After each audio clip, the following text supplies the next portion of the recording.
there's a lot more than meets the eye regarding Anji's offense. What made Anji players love gambling like the high rollers at a casino, there is a safer and more effective way to approach this pressure. While Fuujin is enticing, Anji's ability to stagger his pressure, build risk, and fish for counter hits will provide more mileage in the long run. And because Fuujin's so enticing, we're able to represent this option without committing to the button. By doing so, you're able to create a fear of Fuujin, accessing your win condition more frequently and may not get your overhead blocked so often. But how do we get there? First, let's talk about Anji's offense from the ground up, his normals. While Anji isn't blessed with plus unblocked buttons, wise word from a great Chinese philosopher once said, you only minus if you're.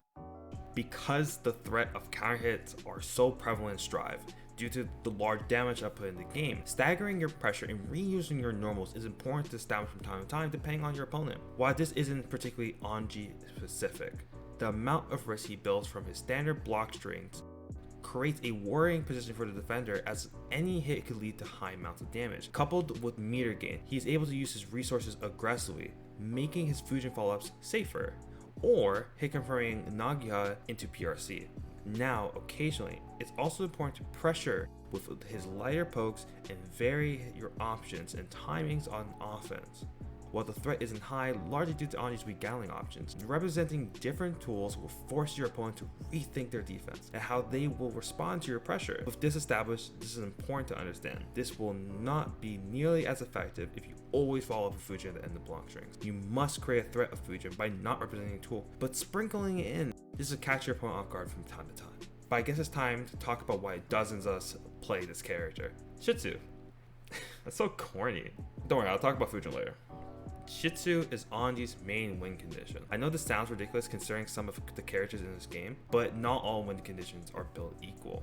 Shih Tzu represents a strong lockdown tool post-knockdown and potentially several strike throw opportunities. Depending on distance, run up 2p will be a block string, allowing you to commit to a tick throw or continue the pressure. You can also run up throw immediately, mixing up your offense and forcing your opponent to be more wary and alert on defense. Couple this with other tools such as 2k2d to catch your opponent fidgeting, or take a more aggressive approach by building extra risk with close slash. It's important to repeat the scenario often by using combo routes that lead into a knockdown, typically co-enders. Unfortunately for Anji, Shih Tzu pressure isn't that strong in the corner, as oftentimes what usually happens when you try to do Shih Tzu pressure is that you will cast Shih Tzu and the second hit will miss. On occasion, if you get a knockdown in the corner, it's too hard to really get proper timing. If you do get good timing, technically wake up DP gets in the way, so you really can't really do it, right? Many of the OTG options revolving Shih Tzu is just too unsafe to a reversal, and they don't leave it advantageous or add a large amount of distance. There are some Anji players that love to do 2H spin for Oki. However, to be quite honest, I don't think it's that strong. Close House would trade with 5 framers and lose to faster buttons. Oki's situation really not that impressive. Personally, I love to do OTG Fuujin into Shin, which is a little fans that he throws down. While this still has problems against some reversals of the game, such as typically wake up supers, as well as Leo's flash kick, there are several characters where the wake up option will still whiff, allowing you to run your offense. Those characters typically being All Souls wake ups, for as an example, Chip's DP. You can block Faust Super if they do it as a reversal for when you're going down. It's very powerful. I think people should be using it more often. This is largely due to the active frames of Shin, which keeps you plus, give or take, it's about plus 10 to 11. This allows you to dash up 2k, which will be a true block string. This could allow the Anji player to repeat the situation with 2k2d Fuujin into a meaty Shin and continue to pressure their opponent until the wall breaks.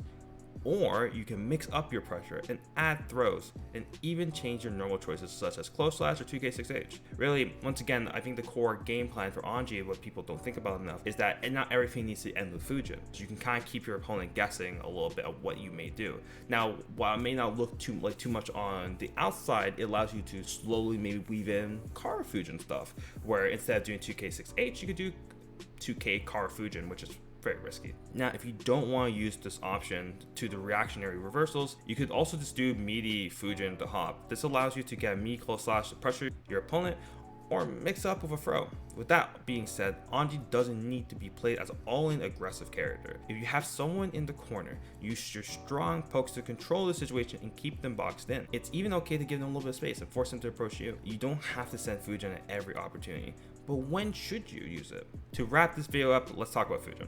To be honest, this button is painfully mediocre, especially when used poorly, which I really do believe most Anji players do not use this button well. While it builds a high amount of risk, potentially leads to high damage and access to 4 different options, the weakness of this tool significantly outweighs the strength. All 4 options of Fuujin can be punished. If poorly spaced, it allows reversals to become an option to shut down your 3 of your follow-ups. And to be frank, a lot of the follow-ups are relatively slow. Sure, the reward is strong if it pays off, but it's quite easy to hang yourself if you overuse the button. But that's the key, and this is something I've been pressing this entire time.